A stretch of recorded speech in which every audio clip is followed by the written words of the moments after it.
60 రోజుల్లో మీతో ఇంగ్లీష్ అద్భుతంగా మాట్లాడిస్తాం. వెంటనే కాల్ చేసి జాయిన్ అవ్వండి.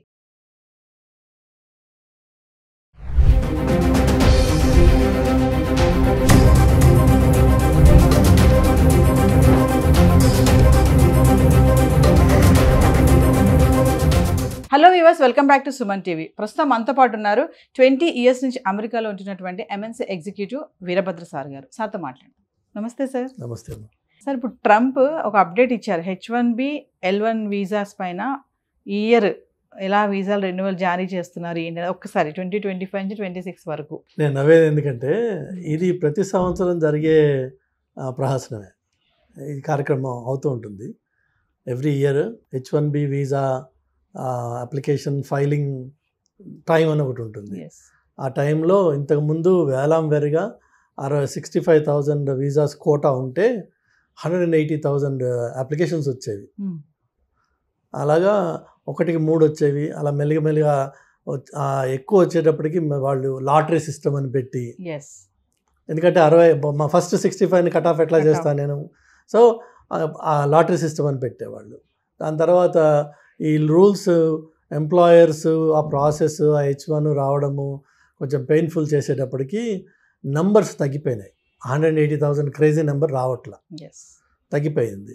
తగ్గిపోవడంతో ఈ లాటరీ సిస్టమ్ ఇప్పటికీ ఉంది. ఎందుకంటే 65 కంటే ఎక్కువ వస్తే లాటరీకి వెళ్తుంది. అది లేకపోతే మాత్రం లాటరీ అనేది లేదు. యాజ్ యూ అప్లై వాళ్ళ ప్రాసెసింగ్, డెసిషన్ మేకింగ్ అవుతుందన్నమాట. L1 వీసాకి ఈ ప్రాసెస్ లేదు. L1 వీసా అంటే ఏంటంటే ఒక ఎంప్లాయీ, ఒక కంపెనీకి పనిచేసేవాడు, ఒక ఎంప్లాయీ ఇండియాలో ఆర్ వేరే ఏ బ్రాంచ్లోనైనా సరే ఆ కంపెనీలో 1 సంవత్సరం పనిచేసి ఉన్నట్టయితే ఆ ఎంప్లాయీని మీరు వేరే కంట్రీస్కి షిఫ్ట్ చేసుకోవచ్చు మీ అవసరాన్ని బట్టి. ఆ విధంగా ఒక ఇండియన్ ఎంప్లాయీని అమెరికాకి తీసుకురాదలిస్తే వాళ్ళు L1 అన్నది వీసా అప్లై చేయాలి. ఈ H1లోను L1లోను మళ్ళీ రకరకాల కేటగిరీస్ ఉంటాయి. EB 1, 2, 3 అని. అలానే L1లో కూడా మీకు కేటగిరీస్ ఉంటాయి. మేనేజీరియల్ కేటగిరీ వేరే, నాన్ మేనేజీరియల్ కేటగిరీ వేరే. అవి వాటి ఎఫెక్ట్ వేరే ఉంటుంది. మనం we don't have to talk about it. But బ్రాడ్గా చూస్తే H1 L1. ఓకే, సో ఇది ఎవ్రీ ఇయర్ ఒక window of opportunity to apply. ఆ కోటా అయిపోగానే ఆ విండో క్లోజ్ చేస్తున్నారు. చేసేసి సబ్సీక్వెంట్గా మీకు డెసిషన్స్ వస్తూ ఉంటాయి. They will intimate to the employer who are sponsored the H1 will get the information. తర్వాత దీని వ్యాలిడిటీ ఎప్పటి నుంచి వస్తుంది అంటే 1 అక్టోబర్, రాబోయే అక్టోబర్ నుంచి వీళ్ళకి validity, permit to travel. So even though మీకు H1 ఏప్రిల్లో వచ్చేసినా, ఏప్రిల్, మే, జూన్, జూలై ఏ టైంలో వచ్చినా మీరు ట్రావెల్ మాత్రం 1 అక్టోబర్ తర్వాత చేయొచ్చు. సో మీరు again try to understand this. రాబోయే అవసరం కోసం ఒక ఎంప్లాయర్ ఇప్పుడే నాకు ఇట్లా రాబోతోంది అవసరము, నాకు పలానా స్కిల్లో పలానా రిసోర్స్ కావాలి, నేను ఆల్రెడీ ఇక్కడ ప్రయత్నం చేశాను, నాకు దొరకలేదు లోకల్ మార్కెట్లో, కాబట్టి నేను అవుట్ సైడ్ మార్కెట్ కోసం వెళ్తున్నాను. ఇది రాబోయే నీడ్. ఒక్కొక్కసారి ఆ రాబోయే నీడ్స్ మారిపోతాయి, తారుమారు అవుతుంది. అయితే ఈ H1 వచ్చినా దానికి విలువ ఏముండదు. ఎందుకంటే వాడు చెప్పేస్తాడు, నాన్న H1 వచ్చాను నీకు, but unfortunately that requirement has changed, we don't need you anymore. ఈ H1 పనికిరాని కాగితం అయిపోతుంది. అంటే ముందు తీసుకున్నది ఎప్పుడు అక్టోబర్కి వెళ్ళాల్సింది ముందు తీసుకుంటారు కదా, అప్పటికి ఇది మారిపోవచ్చు. ఎనీథింగ్ కెన్ హ్యాపెన్ కదా మార్కెట్లో. ఇప్పుడు ట్రంప్ ఎఫెక్ట్ అనుకుందాం, ఆయన ఏదైనా చేశాడు, మారింది. సో ఈవెన్ మీకు ఏప్రిల్లో, ఇప్పుడు మార్చ్లో అప్లై చేసింది, ఏప్రిల్, మే, జూన్లో వచ్చేసిన బిట్వీన్ జూన్ అండ్ అక్టోబర్ మీకు ఎనీథింగ్ కెన్ హ్యాపెన్. ఒకటి అది. తర్వాత మీకు ఒకసారి ఈ H1 అప్లికేషన్ అప్రూవ్ అయిపోయాక మీకు వీసా I-797 అది అంటారు, నాకు ఎగ్జాక్ట్ నెంబర్ గుర్తులేదు, బట్ ప్రాబబ్లీ I-797 అది వస్తుంది. దాన్ని పట్టుకుని మనము స్టాంపింగ్ కోసం అని వెళ్తాము. వెళ్ళినప్పుడు ఆ విండోలో ఉన్న ఆఫీసరు మీకు ఎస్ అప్రూవ్ అని చెప్పి అనడానికి అంటాడని మనకి నమ్మకం లేదు. There is no guarantee. వాడు అక్కడ మళ్ళీ మిమ్మల్ని అడగచ్చు, which company, where you going, we going to work, where is your company located అని కొన్ని బేసిక్ డీటెయిల్స్. ఏదో మొత్తం జాబ్ ఇంటర్వ్యూలో కాదు, కానీ అసలు ఈ రిక్వైర్మెంట్ జెన్యూనా కాదా వెళ్ళడానికి. ఆ అమెరికా నుంచి నీకు ఏదైతే ఎంప్లాయర్ నీ H1 పంపించాడో ఆ ఎంప్లాయర్ గురించి నీకు ఎంత తెలుసు? నువ్వు దేశంకి వెళ్తానంటున్నావు, నీకు ఎంత తెలుసు అసలు where they located, who are they, how many employees work for this employer, when were you interviewed, what technology are you going to work on, ఇలా కొన్ని బేసిక్ క్వశ్చన్స్ అడుగుతారు. అని కొన్ని డామినేటింగ్గా అథారిటేటివ్గా అడగచ్చు. మనమేమో భయంగా వెళ్ళదు. ఆ వెళ్ళినప్పుడు కొంచెం నీళ్ళు నవ్విలే అవకాశం ఉంది.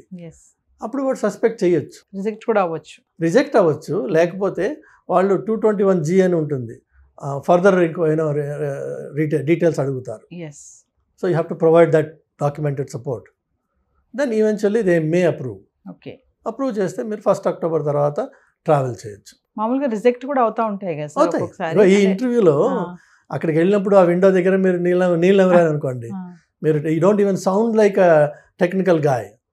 ఓకే, ఫర్ ఎగ్జాంపుల్ ఇప్పుడు మనం అదే ఇందాక అనుకున్నాం కదా, తెలుగులో నేర్చుకుని తెలుగులో చదివి తెలుగులో మాట్లాడి అన్న మామ తంబి అని తిరిగిన వాడు ఉన్నట్టుండి అక్కడికి వెళ్ళి ఆ విండో దగ్గర మీరు ఎక్స్ప్రెస్ చేయలేకపోతున్నారు. చేయలేకపోతే వాడు, if you are really that bad, Viva Harsha interviews ఉన్నాయి కదా, ఆ లెవెల్లో ఉన్నారనుకోండి, ఏం చేస్తారు? Will say sorry, I don't think you are the right guy, rejected. వాడికి ఏం తెలుసు రిజెక్టెడ్? నో, వాడికి తెలిసినంతలో నేను ఆల్రెడీ కనిపెట్టేశాడు వాడు కదా. ఇది ఒక ఎత్తు. రెండో ఎత్తు వచ్చి మీరు ఈ కాగితాలు ఈ ఫైల్ చేసిన కట్ అంతా పట్టుకుని ఒరిజినల్స్ డాక్యుమెంటెడ్ ప్రూఫ్ తోటి మీరు ట్రావెల్ చేస్తారు అమెరికాకి. ట్రావెల్ చేసినప్పుడు మీకు ఒక సెపరేట్ లైన్ ఉంటుంది. H1 వీసా హోల్డర్స్కి సెపరేట్ లైన్ ఉంటుంది, గ్రీన్ కార్డ్ హోల్డర్స్కి, సిటిజన్స్కి అట్లా రకరకాల లైన్స్ ఉంటాయి. మీకు సెపరేట్ లైన్ ఉంటుంది. ఆ లైన్లో మళ్ళీ అక్కడ ఆఫీసర్స్ కూర్చుంటారు at the port of entry. So మీకు ఇక్కడ వీసా ఇచ్చిన అతను ఒక లెవెల్ ఇంటర్వ్యూ చేశాడు అనుకుందాం, ఆ పోర్ట్ ఆఫ్ ఎంట్రీలో వాడు కూడా బ్లైండ్గా నువ్వు వచ్చావు ఆ కాగితం చూపించి ముద్ర గుద్దేస్తా అని అండు లేదు. అక్కడ కూడా ఇంకొక round of I wouldn't say interrogation, but definitely ఒక లెవెల్ ఆఫ్ స్క్రూటినీ అవుతుంది. ఒకటి. తర్వాత ఈ వచ్చిన జనంలోంచి ర్యాండమ్గా every 5th or 7th or 10th guy depending on the crowd, every 10th guy or every 20th guy ఒకటి పికప్ చేస్తారు వాళ్ళు. తీసుకెళ్ళి ఫర్దర్ ఇంటర్వ్యూకి ఇంకొక రూమ్ ఉంటుంది, అక్కడికి తీసుకెళ్ళి స్క్రూ టైట్ చేస్తారు.